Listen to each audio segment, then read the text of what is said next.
The book was originally going to be called Football's What Ifs, but I recognised that the idea just sparked with the Southgate chapter, and I felt like I wanted to call that the book title instead. But as we all know, we would have gone on and beat the Germans. Hello and welcome to When Football Began Again, the Premier League podcast that tries to remember the good times. Today's show is a Deserted Island Matches special with my guest, author and comedian James Green. James has recently released his first book, What If Southgate Got Subbed. It's a alternative history football book, some of football's most famous moments. He steps back in time and reimagines them. It's kind of a fiction / non-fiction crossover. It's a lot of fun, a really nice coffee table book, or maybe one to read by the pool on holiday. I'll be discussing that in a lot more detail with James very shortly. In the meantime, though, thank you if you are returning this series. We've had some amazing guests already so far, having Jules Warren, Jason Lee, and Jim White, and also James Green today. Bit of a J theme, only just spotted that myself. This has been a really, really fun series so far. It's been lots of the Deserted Island Matches specials, which we're going to cover today as well. In future episodes, I've got a episode in the can all about Reading's time in the Premier League. They're next on our Premier League all-time table. I have also got another book about Manchester United's treble-winning season, written by an Aston Villa fan. That is coming up a little bit later this series as well. So lots more still in the pipeline and lots in the archive as well. Clive Tildesley, Henry Winter, Josh Pugh, just to name some of my incredible guests, and lots of ex-footballers too. Ashley Ward, Mark Draper, Neil Cox, just some of those. I've been on holiday recently and I've been hanging around the DMs of quite a few former Premier League footballers. Still not heard back from Mikel Forsell. Very nearly thought I got Nikos Dabizas. I will keep you posted as I get more interviews in the bag. But let's crack on with today's show. James is quite a new comedian. He wasn't known to me before this. He was introduced to me. Very kindly sent me a copy of his book, which I really enjoyed and read in preparation for this chat. So slightly different Desert Island Matches today. Basically, I ask him to pick some of the memorable matches that he covers in his book, and we kind of discover the alternative histories, including what if Southgate got subbed at Euro 96. So, this is Deserted Island Matches. This is James. Enjoy.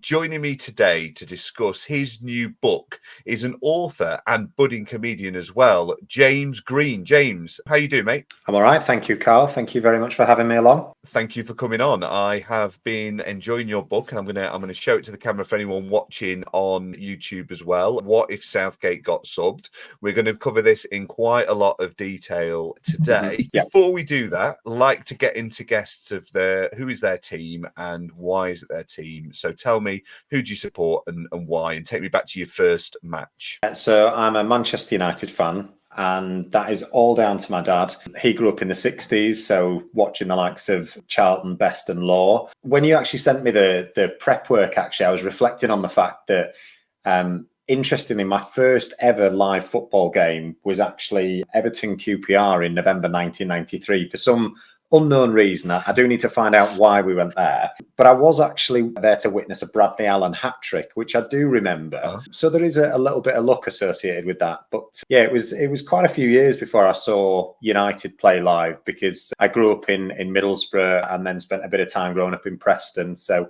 yeah. Right, okay, so Man United, and that's interesting as well, because actually Man United do come up quite a few times in your book, but I've got to say, you are not biased, and we'll cover this quite a few times. So anyone who's just thinking you've rewritten history basically to suit Manchester United, that's not the case at all. So we are doing Deserted Island Matches today, and what we normally do on this episode is guests come on and tell me which matches they would take to a deserted island with them. We're going to do it slightly differently with you. What we're going to do is we're going to take one or two alternative histories to various games throughout history. As anyone can probably work out, what if Southgate got subbed? Your book is an alternative history. When did you sort of get the idea for the concept in the book, and kind of how did it all come about? So Back during the first lockdown during COVID, when there was a kind of real restriction on the things that you could do, that's when I really uncovered the podcast medium. And for me, I grew up listening to radio. So we didn't have Sky Sports. We didn't have a lot of live football in the house. So radio was always the big thing. And naturally, I think I've gravitated towards the podcast medium. So listening to a lot of the football podcasts, Quickly Kevin, the Crouch podcasts, just became a real way of kind of combining exercise with kind of good nostalgic headspace. And there was one particular podcast where the discussion was about the Euro 96 semi-final between England and Germany and how England never made a substitution in that game. And it was only kind of like a fleeting conversation, but it just always stuck with me, really. I think for a couple of reasons. One is, if you look at the way extra time has evolved in the last maybe 10 years. You look at the likes of the Dutch when they brought Krul on specifically for penalties. You look at managers who now throw forwards on with a view to taking spot kicks like Southgate did in the Euros. I know it didn't work out, but we've kind of seen that change happen. And I started to look at the bench and think, wow, we had Robbie Fowler on there. You had Les Ferdinand. You had Nick Barmby. You would have guessed that one of those would have been a pretty reliable penalty taker. And I don't know, I just sort of became inspired really to write a chapter and reimagine it from the point of view that if he had have been subbed, what might have happened, what would the events of winning that game have led to, and just started to play around with the idea of kind of reimagining classic football games with different outcomes. Yeah, that is a remarkable fact, actually, that there was no subs made. I mean, not even for fresh legs, let alone penalties, and it probably does show how much the game's evolved. It does, and what makes it even more gutting is if you look at the German substitutions, their first two spot kicks were scored by substitutes, which is kind of crazy to think that even, 35 years ago, 25 years ago even. No, 30 years ago, isn't it? I'm getting old. Yeah, almost 30 years ago. But it just kind of shows that the tactics that the Germans had were almost a little bit more progressive in that way, that they were bringing on players that they would rely on to take those penalties, whereas England, I guess, historically have always had such a bad rep with spot kicks. So, yeah. Yeah. Well, we will find out what would have happened if Southgate got subbed a little bit later. I mean, I would just say on the concept of the book, you very kindly sent me a copy. I really enjoyed it. Mm-hmm. It's lots of real daft fun, I think, for football fans of just exploring all of these different elements. And I was saying to you just before we came on, sort of like there's that gear change that actually a lot of the chapters begin with the reality of kind of what was going on. And then there's just that you kind of slot into, here's the moment where things change. I mean, some of the moments we can't fit into today. You'll have to buy the book if you're listening in to find out more of this. I mean, Henri and Perez's reinvention of the penalty for all time against Manchester City. Marco Materazzi being sent off in a World Cup final after an altercation with Zinedine Zidane, who goes on to lift the trophy. And of course, who can forget Paul Alcock knowing karate on the day he was shoved by Paolo Di Canio. You will have to buy the book to find out more about some of those. We will go, as I said, normally be asking you at this point to pick your Manchester United Premier League game that you would take with you to a deserted island. We're going to go with the alternate history. What is the match that you've picked? So the title of the chapter for this one is What If Cantona Had a Chat? And it's the Crystal Palace Manchester United game, infamous game from 1995, which also strangely enough involves Gareth Southgate. There's lots of parallels in the book. It's weird. There's so many kind of similar teams or similar matches or themes that just interact across lots of the different games. But yeah, the infamous Cantona Kung Fu kick as we know it. So had Eric Cantona decided on being abused, and we have covered that on this show actually in some depth of the young gentleman in the stand and his fruity language, how might Eric Cantona's life have changed had he instead gone and had a quiet word with him? Well, that was the premise for this one. It was really kind of taking,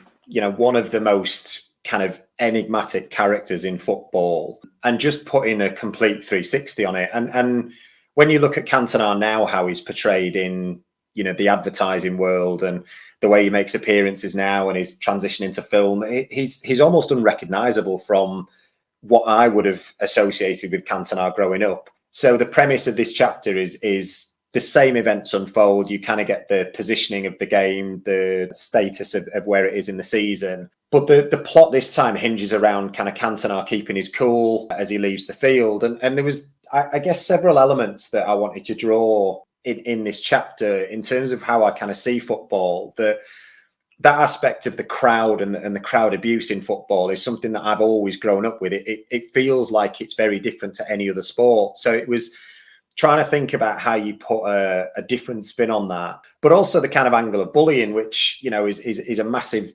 subject in our country. And it was utilizing that kind of sporting element of trying to tackle that. You know, you see it nowadays with the likes of the social media abuse that players get. And the premise behind Cantona in this is that he kind of has a chat with the gentleman, talks about the fact that the language is perhaps a bit colourful around families, and in the resulting kind of aftermath, Martin Edwards comes out and kind of lavishes praise on him. The media kind of take to him and start to big him up, and next thing you know, there's Eric's Ear, which is this workplace scheme for disillusioned men to come and share their feelings with. And the resulting kind of the butterfly effect moment, if you like, is Cantona getting recognised for an MBE, which is so totally bonkers that you just wouldn't you wouldn't see that outcome. But it was a different way, I guess, of positioning what is arguably, you know, one of still the most recognisable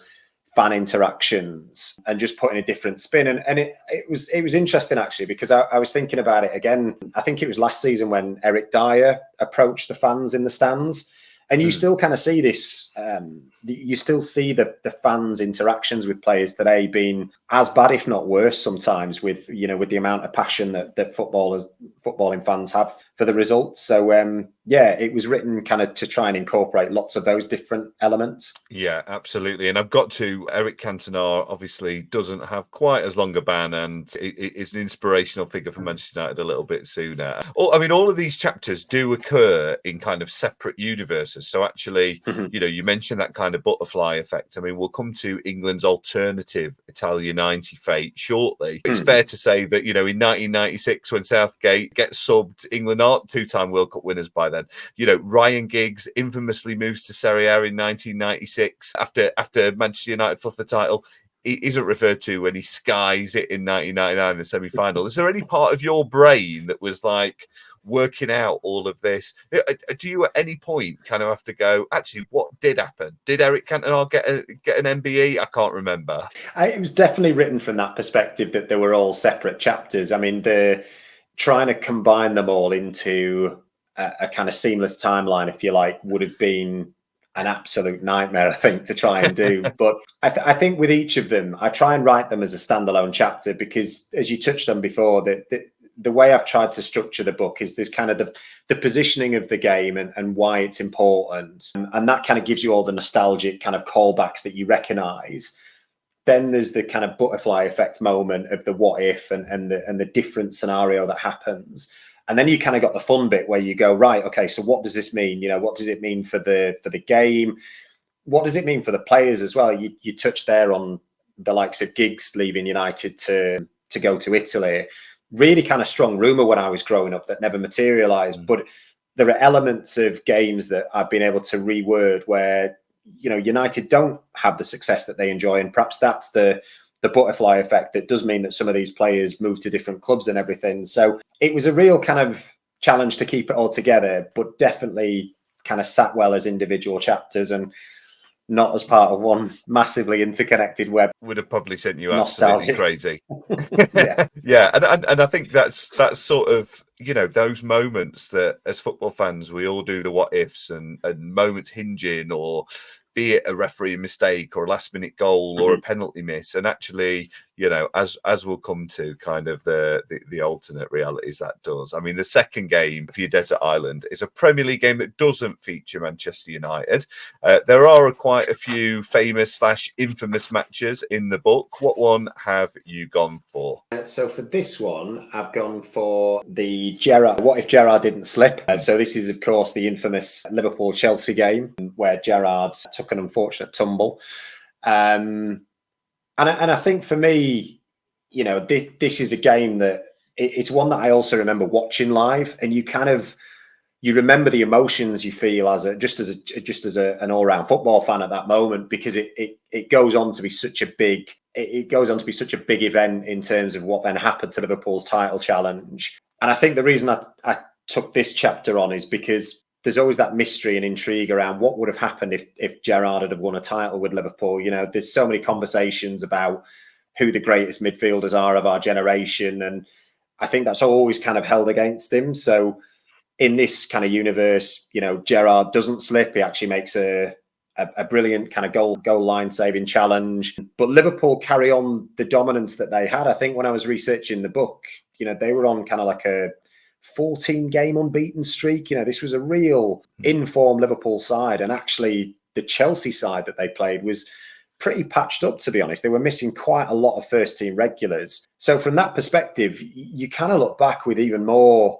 mystery and intrigue really around how that Chelsea team wasn't put to the sword by Liverpool. It was quite enjoyable kind of writing that from the perspective of being a fan of Gerrard and acknowledging that he's probably one of the greatest players in my lifetime, certainly. And I think if any match proves that there's no bias involved, writing an alternative history that means Liverpool win the league has definitely got to be one of them. And actually, in your book, I believe it brings Sir Alex Ferguson back out of retirement. So incensed is he that Liverpool get their 19th title. So who knows? Who knows if that would have been the moment that would have brought him back?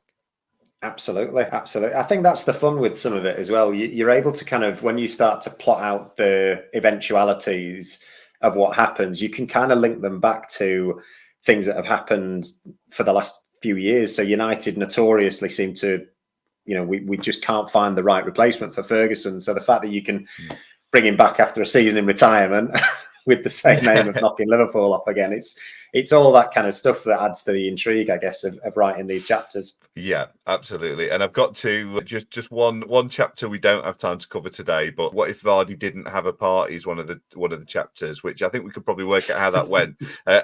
Speaking as a Spurs fan, it does mean that Spurs won the league. So, that one I particularly absorbed that one. That was very good. I mean, I think the beauty of the book is very similar. We've kind of covered it when you get immersed in Football Manager, and then you're kind of going, who does that person actually play for? And there'll be people listening to this who've never played Football Manager, have got no idea what I'm on about, and there'll be people who are 20 season veterans who can never quite work out if Hartlepool have won the Champions League or not. So when you decided on a match, like how easy or difficult was it to research? I imagine a lot of YouTube, a lot of Googling. Like, were there any matches in particular that was really difficult to get back in on that depth, and how much were you relying on your own memory? Yeah, funnily enough, the match that you've mentioned, actually, the Leicester-Southampton, I'll cover that in a second. Most difficult one I found straight away was the England-Germany, or the West Germany game from 1990, purely because, from my own perspective, I was too young to remember the game, but also I was too young to remember the era. So for the last kind of 10, 20 years, you kind of know the time that you're in, and you know how the world works, and you can kind of compare and bring different reference points in. But going back to 1990, I had to kind of research a lot of different things, the rules around the game, the players, even the kind of notoriety of the different clubs. Some of the clubs that are big now were not as big back then, obviously. And also some of the sources of information weren't as relevant back then. Probably the best source actually was the FA's Premier League site. That was really helpful, because within that you've kind of got all the historic Premier League fixtures and rounds of games and the table. And the Leicester-Southampton game was another really difficult chapter, because I really struggled to find the pivot on that moment of what was going to happen. And I rewrote it several times. And in that, you'll know that Spurs have got, I think, an 8-point gap to reclaim. And the real trouble was trying to find what's the event that makes them drop so many points. And eventually I got to the point of, actually, if their goalkeeper gets sent off, that's such a big position, and then their reserve keeper's a 41-year-old veteran. Actually, that maybe makes sense for the next 3 or 4 games, how they don't pull that together. So, yeah, I mean, I love doing the research. It was a real kind of throwback into casting your mind back and remembering, the seasons that went by and some of the players from those generations as well. So it was a lot of fun, but there was all sorts of sources that were used. I think in the book I just sort of say thanks to the internet, because how people did this before the internet, I don't know. No, exactly. And yeah, you're right. I mean, that Leicester team were just relentless, and actually, yeah, as I've always said, that actually it was fantastic to see Leicester win the league. It was such a fantastic thing. It was just so annoying. It was that season they chose to do it. Any other season I'd have been supporting Leicester all the way. So the third game for your desert island is an FA Cup game, and the alternate history you're going to change the timeline on. Which classic FA Cup game have you gone for? So it has to be What If Giggs Had Skied It, which was another chapter that I thoroughly enjoyed writing. You talk about how there's no bias in the book, and I think the great position is, from a United fan's perspective, you can't change that history. So you actually really enjoy playing around with the alternative set of events. And this chapter is obviously written from the perspective of the United Arsenal game in the FA Cup replay, where Giggs kind of scores one of the, if not greatest, FA Cup goals. But it's kind of retold from the perspective of what would have happened if you'd have skied it, and the unfolding events. Because at that point in the season, United really needed to kind of win every single game to keep that momentum going. And I always felt like that game was a real kind of momentum shift for United. And had they lost that game, I think the whole season could have fallen apart. But again, it's kind of written from the perspective that it's the first time I think that I introduced the BBC live text commentary for the penalty shootout, which I really enjoy. I love watching penalty shootouts on BBC live text. I just think it's great. But again, so many good players as well in that Arsenal team. I remember watching Anelka live when he played for Arsenal at Blackburn and thinking, wow, this is some player. Probably the quickest player I've ever seen, I think. Yeah, that what a game that was as well. I mean, and again, I mean, even the reality of that game is, the Schmeichel save in 90 minutes of the penalty, and this would be a catalyst for the treble. It goes a slightly different way in your book, so people have to buy that to find out a little bit more about that. I mean, we're of a similar age and era, I think, and I think that you've already kind of referenced it, that people do get upset about not acknowledging football before 1992. I always think it's kind of what's in your own living memory. There is just one in the book from pre-1992 for those obvious reasons we've covered, but it is quite a pivotal one had it gone slightly differently. The fourth pick for you to choose is your pre-1992 game. Which timeline are you changing? So we're changing the game that I've probably seen more replays of in my lifetime, which is the West Germany versus England Italia 90 semi-final.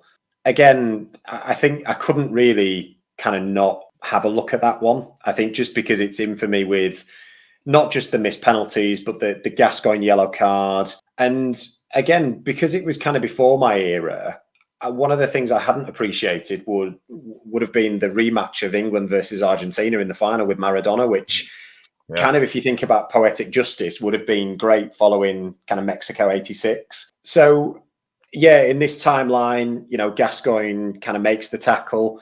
The chapter, this one is What If Gazza Made the Tackle, but it also repositions Gascoigne's impact. I think every neutral football fan will always feel like there's a lost element of what could have been with Gascoigne. He was the first player that I remember people talking about in a way that was really kind of unique, and you hear about kind of young players nowadays, but I genuinely don't think I've come across too many other players who were mentioned in the same way Gascoigne was. This just remarkable ability to be so gifted, and I think it could have transformed his career. Had results gone differently in that semi-final, I think we could have been sat here with a very different Paul Gascoigne, which in the book it kind of goes a bit of a bonkers way anyway, but.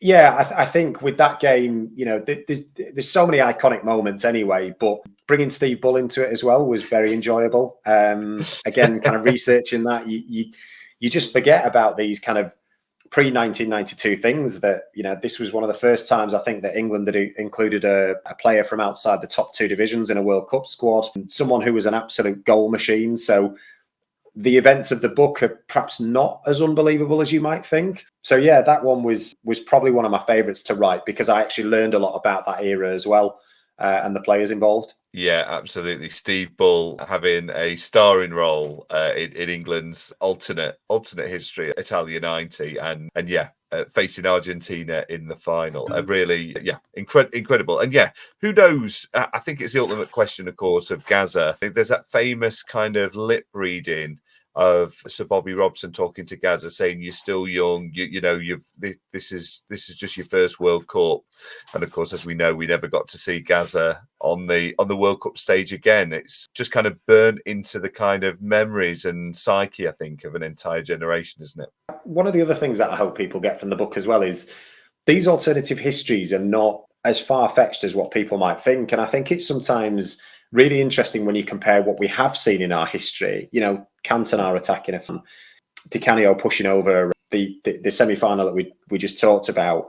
Actually, some of these they are deliberately written with an element of reality to it as well, if that makes sense. So yeah, and as you say, you know, just they are just nudges of history. But here's the thing: that just that nudge, the implications can be absolutely huge. Who knows what Paul Gascoigne's life might have been like had he led England to World Cup glory in 1990? Yeah, it's one of those eternal questions. So the fifth match for you to choose is a European match you'd change the timeline on. Now, you do feature quite a few kind of epic European Cup winning finals. I think there's the Manchester United in 99, Liverpool in 05, and then Chelsea versus Manchester United, of course, as well.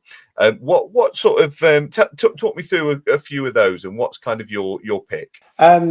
So yeah, again, the European Champions League stage has been, again, there's so many classic games in there for fans to remember. I mean, the Liverpool 5, I probably would still regard as being the greatest game of football I've ever seen. Even as a diehard United fan, I think you have to acknowledge that comeback against that Milan team as well. You know, when I was looking back and reading through, I know the Madrid side was viewed as a Galactico team, but this Milan side is not far off, and it's still kind of, it's still quite unbelievable to think that they came back. The book, however, does a very different job in positioning the fact that Liverpool did get battered, which again shows there's no genuine bias.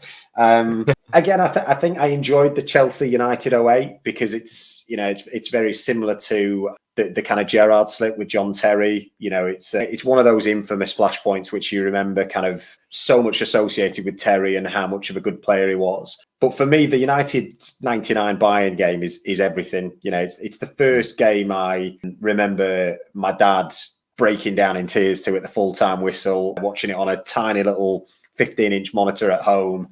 And just, again, back to the point about things being believable in reality, 2 goals after the 120 minutes, after the 90 minutes.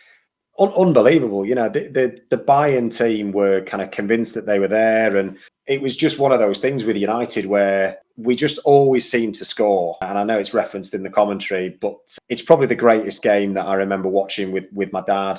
So rewriting that from the perspective of what would have happened if Solskjaer didn't win it. And it's a very different twist, I think, to what people might imagine. It kind of revolves around some of Roy Keane's attributes in a different way to the football field. And then also some of that, there's quite a lot of German banter in the book because there's so many occasions where we've either played a German side or we've played them nationally. I think there's always been that rivalry. So it was a lot of fun kind of rewriting and projecting the fact that, Bayern were actually on their own treble run that season as well. And so they would have ended up as treble winners. But there's quite a big fallout from that game, shall we say, to end the book on. Yeah. And again, it's another one of those ones we've covered a few times. And I had Clive Tildesley on in an earlier episode. And of course, I mean, he quite modestly goes, I got pretty lucky that night, didn't I? Because obviously it is Clive Tildesley's words. And and that was his first season as ITV's lead commentator as well, of course. Really? So obviously, he'd replaced Brian Moore, obviously, at that stage, hadn't he? So yeah, he kind of went through that entire stage and kind of made his career at ITV. We mentioned the Chelsea Chelsea, had John Terry kept his foot in, I think it does potentially mean a contract extension for Avram Grant. So, be careful what you wish for, Chelsea Absolutely.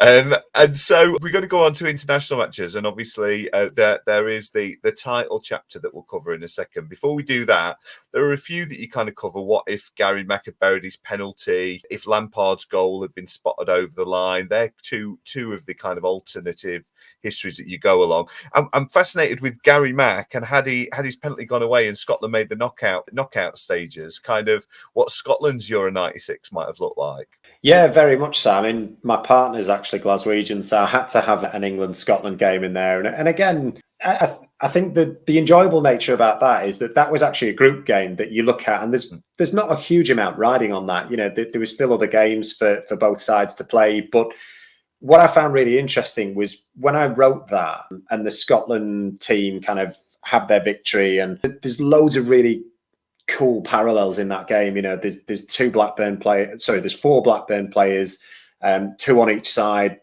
2 are attackers, 2 are defenders, and there's this moment where they all come together, and it's like this kind of football symmetry that we all love. But then as a result of the game as well, you kind of then get to step through England's path in the Euros that year, and actually it would have been an easier path to the final, arguably, because they wouldn't have played Germany in the semi-final. So you get to kind of, again, just replay those games that you thought were so big at the time and put a different spin on it. But I did like the renaming of Scottish attractions after the players. That was an enjoyable afternoon looking at Visit Scotland's top 10 website. Yeah, some different TripAdvisor entries on there in this alternative reality, and even the Lampard goal in 2010 against Germany, had that one counted. And again, the temptation might have been that this would have been the moment for England to march on towards another World Cup victory. And again, you resist those temptations to kind of go, that was actually a fairly dog awful shit England team, quite frankly, that just weren't gonna. If they weren't going out then, they were going out soon after. Yeah, absolutely. Again, I had a lot of fun with that chapter because we've come into a world where VAR is so maligned now. Having grown up kind of watching rugby and cricket that have, really embraced and executed technology in their sports really well, it was kind of fun to, make VAR the hero in that book. But you're right. I mean, we would have got absolutely battered by Argentina had we actually beaten the Germans. So, yeah, like you say, be careful what you wish for, because I think Messi would have been 23 in the next game. And we would have been crying into our pints in this country, wouldn't we? Yeah. I don't think that team were going very much further, even if the goal had us stood. So the 6th and final match to select is an international match you'd change. So we already know that England were world champions in 1990 off the back of Gazza's tackle. This is a different timeline, so we might as well find out what would have happened had Gareth Southgate been subbed. Well, as we all know, we would have gone on and beat the Germans. So yeah, the title chapter was really a kind of tribute to the first chapter that I came up with. The book was originally going to be called Football's What Ifs, but I recognised that the idea just sparked with the Southgate chapter, and I felt like I wanted to call that the book title instead. But again, this premise of looking at if Venables would have made the substitution. So in this game, he kind of reacts to the fact that England need a fresh pair of legs, and he introduces Nick Barmby. And again, when I was doing a lot of research to it, there's some really nice linkages between Barmby was given his debut at Spurs by Venables. So there's this kind of link of the player and the coach being there. And then also the fact that Barmby, I think, had only scored his first couple of goals for England in a friendly in the run up to the tournament. So you kind of got this ability to score key goals, really. And the result of that is England sneak an extra time winner. I'd completely forgotten as well, actually, that the tournament was still doing the golden goals back then. So again, kind of researching it, the game would have stopped. You'll have to find out, obviously, what happens in the final. I don't want to break that to English fans' hearts on the podcast now. But if you buy the book, you'll find out what would have materialised had we overcome the Germans. But yeah, it was just that spark, really, of listening to a podcast about that particular game that just gave me the idea to go away and write it. And, for me and so many people, as you said before, we're similar age, the mid-90s, the kind of the TV coverage, the Badil and Skinner, Three Lions, it felt like for the first time, football was very accessible to everybody as well. I think the Premier League era had kind of brought in a new appeal to football fans. And it was just a really great time to be around. And very happy memories of watching Euro 96. The first kind of tournament that I remember being genuinely excited for, because, as I said earlier, I was too young for Italia 90. And of course, we missed out on qualification for USA 94. So having that kind of 12-year wait for me to watch England in a major tournament was well worth it. Yeah, incredible tournament, incredible, and on home soil as well, just absolutely fantastic. And we said, like, Gaz's alternative history had he had 1990 gone differently. What would be your opinion on Gareth Southgate's? I mean, had he not had that moment that obviously imprinted on his life in such a way, would we have had, let's face it, the most successful England manager we've had in a generation, and who knows what the summer might hold? But do you think that without that moment, Gareth Southgate goes on to become such a successful, in inverted commas, I think we've probably got to say, manager?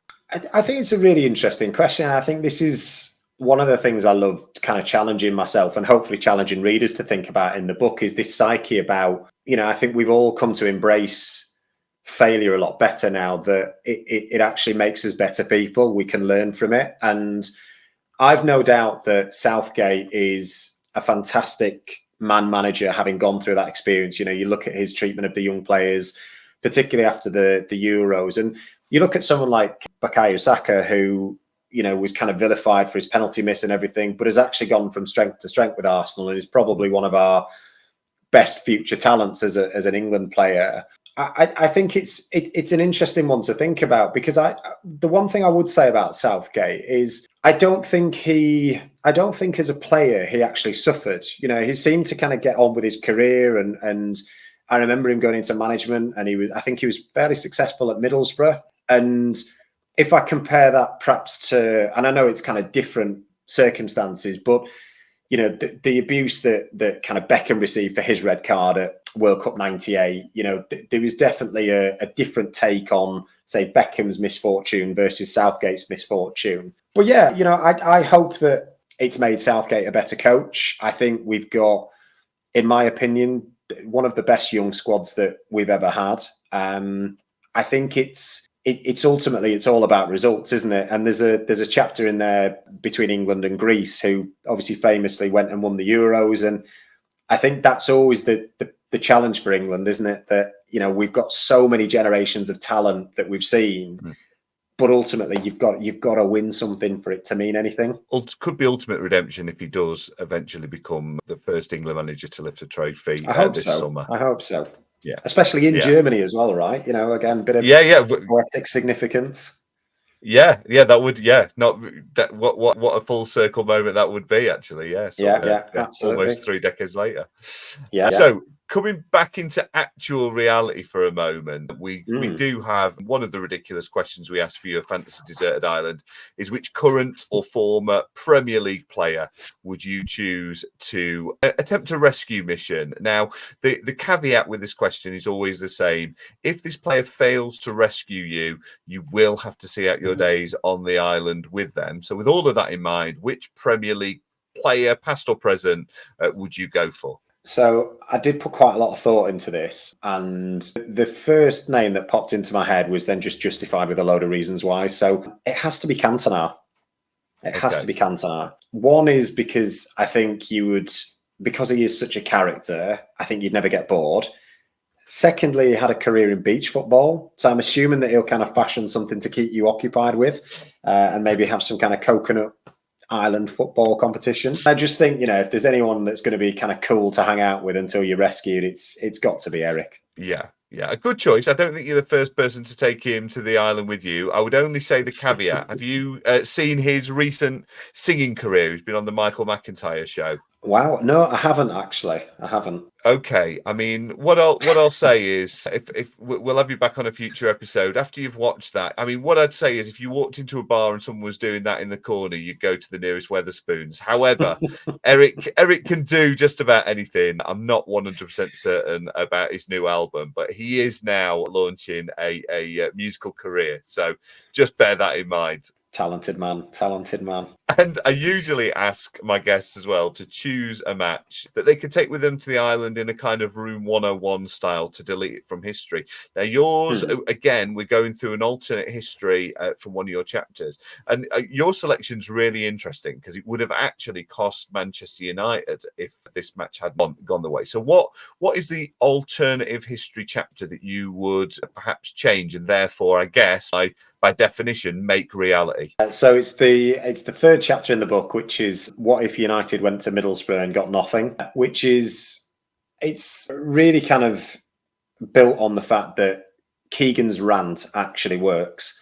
I mean, I love that chapter. Again, writing that from the point of view of safety, of kind of knowing that everything did turn out the way it did for United. But I think there's just a fascination really with, had that chapter gone the way it went and Keegan got to Ferguson, there would have been so many things to think about. You know, would Newcastle have embarked on a period of dominance? You know, would they have attracted some big names to come and play there? You've kind of got a sense of that now with the money that they've got, that they can draw big players to that city because they don't really have a lot of competition. You know, they kind of stand alone and they've got such an amazing fan base. And I think as well with Newcastle, that there's always been that kind of favourite second team for people. You know, you look back at the games with Newcastle, with Liverpool rather, in the 90s, the 4-3 encounters, and the way they've always played football has been almost the way you want football to be played, you know, that kind of gung-ho, entertaining way of playing. And I think the other really interesting point of view for me was,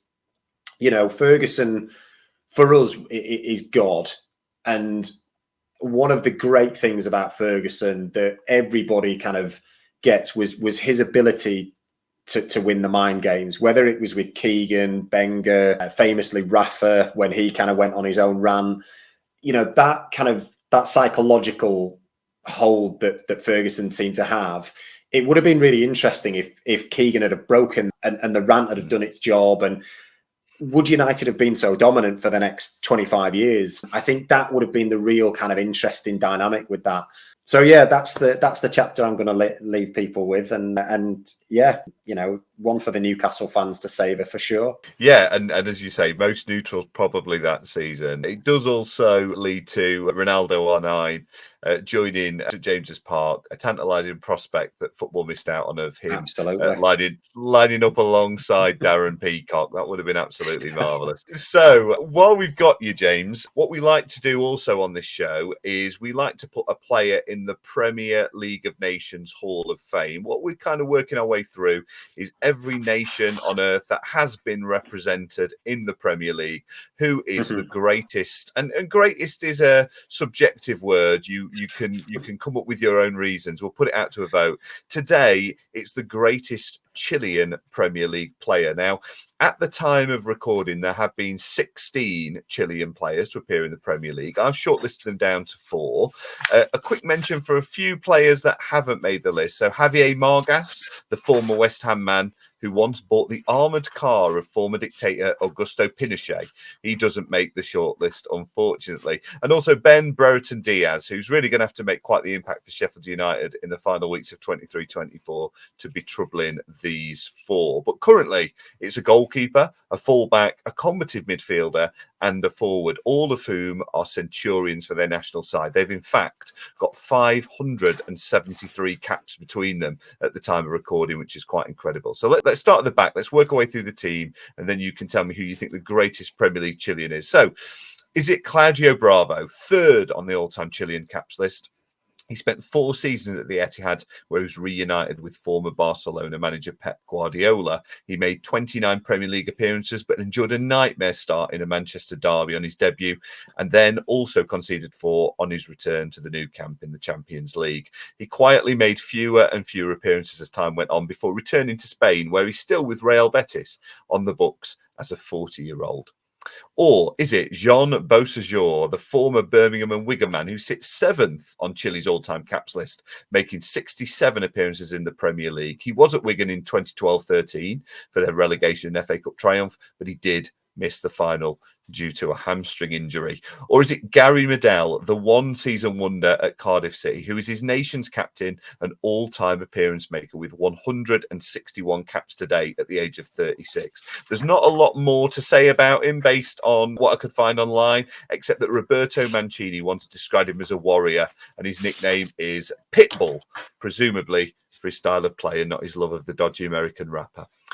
Or is it Alexis Sanchez, who completes this quartet, being his nation's all-time top scorer with 51 goals in 160 caps? He's also got 63 goals in 154 Premier League appearances, not too shabby at all. It's fair to say his best days did come at Arsenal, though, scoring the vast amount at the Emirates before a controversial move to Old Trafford, where mediocrity reigned, before spells at Marseille and now Inter Milan, where he remains. So they, I think, are the four greatest Chilean Premier League players. Who are you putting in the Hall of Fame? Is it Bravo, Beausejour, Medell, or Sanchez? Okay, so I did some research before this question because I thought it was a great question, by the way. Slightly gutted I can't choose Ben Brereton Diaz because one of my best pals is a Blackburn fan, and that would have made quite easy to do that. Bravo, yeah, I kind of read up on him, basically a more modern day equivalent of Massimo Taibi, so a bit of a soft spot, but not making the cut.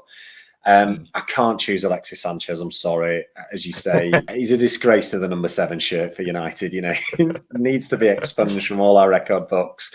So it was a toss-up between Jean Beausejour and Gary Medell.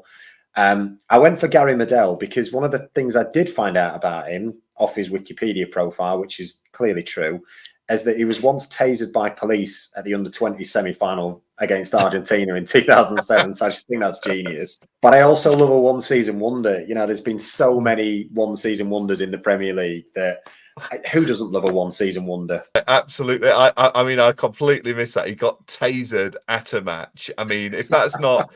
And still called Pitbull. So, like, unless it was the Dangerous Dogs department, then that's quite incredible.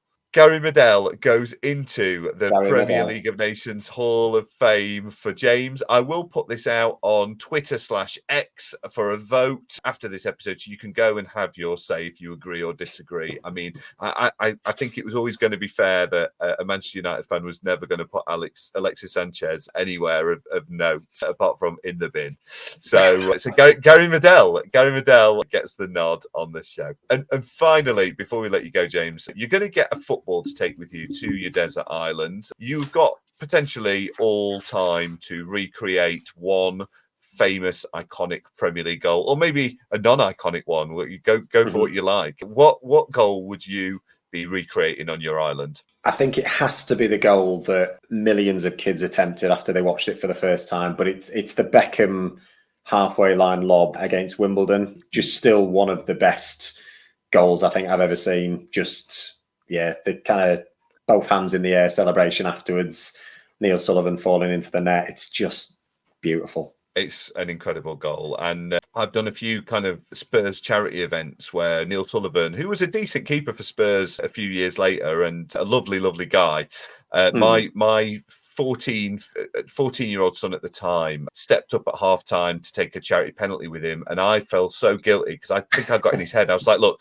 just score one penalty, you've got something in common with David Beckham. And my lad who can pick the top corner out however he likes, put it wide, and he just turned around and walked away. And I was like, I shouldn't have brought up David Beckham quite so much in his company, because infamously, you know, that's him looking stricken as he takes the ball as it sails over his head. Incredible. Have you seen the Beckham documentary, by the way? Have you watched the Beckham kind of the Netflix stuff? I have. Yeah, I think that's why I've mentioned kind of what I said before about the kind of reaction after the red card and the parallels between that and Southgate. I think it's quite shocking, really. I think it's very easy to forget that footballers are people. And I know people kind of get lost in the amount of money that they earn, which is, you know, clearly a separate issue. But yeah, I just think you come away with just more of a newfound respect for him, really, don't you? You know, the kind of the transformation. I think it's still mad to think that he was captain in the side like a couple of years later, and just the way he bounced back from that, and I think the way he's kind of universally received by fans all over the place, I think is just a measure of, you know, how you can really deal with some amount of shit, to be honest. Yeah, loved it. Absolutely loved watching it. Just such a nostalgia blast again, especially from his time at United. So yeah. There is one scene that stands out for me though, where he's kind of in his little summer house thing, and he says, "I can spend all day here on the hot plate," while he's cooking a single mushroom and putting a little bit of salt on it. And it still bothers me now. I still can't work out why he's eating a single mushroom, and then just like that, maybe having $500 million in the bank ain't all it's made up to be. If that's so he spends his day. I love the fact as well that the other big takeaway from that documentary is the meme between him and his wife, where it's like, how did you really get to school? No, tell the truth. And like, just people have their own spin on that now. So that's the culture that we're in now, isn't it? Don't worry about the overcoming adversity. If there's a meme to be had, let's get a meme out of it. 100%, and also those scenes of, like, as anyone will know in any relationship, it's a bit of give and take. But he seems to have a bloody-minded desire to go wherever he's wanting to be signed, and actually, Victoria's career maybe takes a little bit of a backseat, but at the same time, he's being signed by Real Madrid and she's doing duets with Dane Bowers. So, in fairness, I think we can probably work out where that was going to go. James, it's been a pleasure having you on the show. I'm going to hold your book up again. What If Southgate Got Subbed? Tell people where they can get hold of it and just anything else they need to know. Yeah, so they can get hold of it from Amazon. Yeah, I would just say if people like switching off with a bit of nostalgia, recalling, football games, there's 21 chapters in there. I've kind of done it as a bit of a match day squad type approach. But if people love, not taking life too seriously, there's a lot of hopefully kind of comedic twists and takes on people. Have a bit of fun with different players and managers' personalities and things that people would associate with them. So yeah, go buy the book, give it a review, let me know if you enjoy it or not. It's been an absolute pleasure coming and chatting to you, Carl. I think the other thing that I would hopefully encourage people to take away from this is, if I can write a book, anybody can write it. It's a really great way to kind of invest energy and time and just give yourself something to get you through sometimes some of those difficult patches that we all have in life. So yeah, it's been great coming to chat to you about it. In fact, thank you, Carl. You're very welcome, and I would reiterate everything about that. I mean, it's a lot of fun, and it's also the kind of thing where it would be a nice holiday read, but also it's the kind of thing you could probably pick up, read a chapter of. If you're the kind of person that just can't carve out time to read or just doesn't read very much, it actually is a really nice book as well to kind of read in bite-sized chunks. That's they're all standalone chapters. They're all effectively 21 short stories of alternative realities of things that you will know about. Quite frankly, if you listen to this podcast, then it's going to be up your street. That's the bottom line, what I'm trying to say. So yeah, if you're listening to this and you've enjoyed this conversation, the book is definitely for you. I will have the link in all the descriptions on whatever platform you're either listening or watching this on. And yeah, support James's book. James, it's been a pleasure having you on the show. I hope to see you on the comedy circuit soon. You've fairly recently, I think, started stand-up comedy. Tell us a bit about that. Yes, I have. Thanks, Carl. So I started it a year ago, actually. It's just been my year anniversary. Did it as a bit of a kind of throwaway bucket list action, really. I lost my dad about 6 months before COVID, which was another kind of inspiration to write something during COVID. But I set myself a list of things to do, and doing stand-up was one of them. I got a dog, so that provided me with a lot of funny material. He's the basis for my act. And just doing stand-up, I met a couple of people who kind of threw my name into the hat for other gigs, and it's just gone on from there, really. I've gigged kind of up and down Yorkshire and met some great people like Andy that we mentioned before. And it's a really lovely circuit, the chance to go out and kind of make people laugh. Again, I feel it's a real privilege because you don't know what people are going through. And I've always liked stand-up comedy. I've always liked that kind of ability to kind of leave your troubles at the door and come and just have a good laugh. And you do meet some really amazing people who, are super, super talented. So yeah, it's been a year. I've been very, very lucky. I've gigged with a few pros. I've gigged on the same bill as a couple of Britain's Got Talent winners, and it's just been such a fun ride. I'm just kind of here to see what happens. I've got no big aspirations of live at the Apollo or kind of sell out arenas. For me, it is just a great place to meet people and hopefully at the end of the day make a few people laugh when you go up and give them your set. Absolutely, yeah. It's an addictive thing when you get into it. So yeah, long may that continue. Writing a book, starting stand up, getting a dog. What inspirational life things for your bucket list? If anyone's listened to this thinking they need to tick a few things off their bucket list, then I'm sure you've been inspiration. James, pleasure talking to you, mate. Best of luck with the book, too, Cal. and Thank you, mate. we'll have you back on the show again in the future. Lovely, thank you. So that was James Green. I really enjoyed that chat. I really enjoyed his book as well. I will put a link to that in the description if you want to purchase a copy from Amazon, and maybe leave him a review. Mention that you heard about him on this show. While we're talking about reviews and things like that, please do leave this show a review.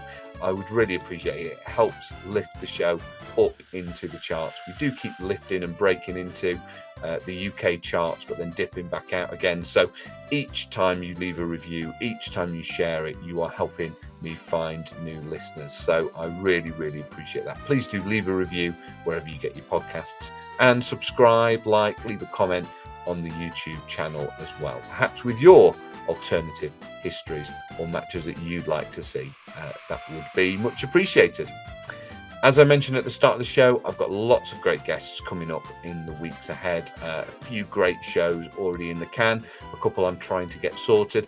I have been on holiday recently and have been slipping into DMs of several high-profile ex-Premier League footballers. I will see what comes back from there. It's not every day you buy the pool. Dropping an email to Mikael Forsell. Not heard back yet though, Mikael, so if you're watching, mate, love to have you on. There are lots of shows as well in the archive. If you are new here, Clive Tildesley, Ashley Ward, Henry Winter, Jules Warren, Josh Pugh. I could go on naming fantastic names that we've had on the show so far. So please, if you are new to the show, dip back in, have a look in the archive. I'm sure you'll find lots of fantastic episodes that are right up your street. As mentioned with James on this show, we did go to pick the top Chilean Premier League player. Bravo, Beausejour, Medel or Sanchez. Who is your greatest Chilean Premier League player? Well, the poll will go out on X right now. So at WFBA Pod, just search When Football Began Again or WFBA Pod to pick your favourite Chilean player from the Premier League era. I will be interested to see how that goes. Obviously, James made his opinion quite clear. But that's it for this week. Next week's show, not quite sure which one I'll be releasing next week, so you will just have to tune in and find out who is on next week's show. I've got some great episodes coming up. I really, really appreciate you coming back each week and listening. If you are one of the hardcore group of listeners who have been listening since day one, I really appreciate you. Thank you so much. Please do continue to share it with people who might not know about the show. I would love to gather some more listeners and some more viewers for the show. But in the meantime, I'll see you back here next week. Thank you for watching. Thank you for listening. See you then.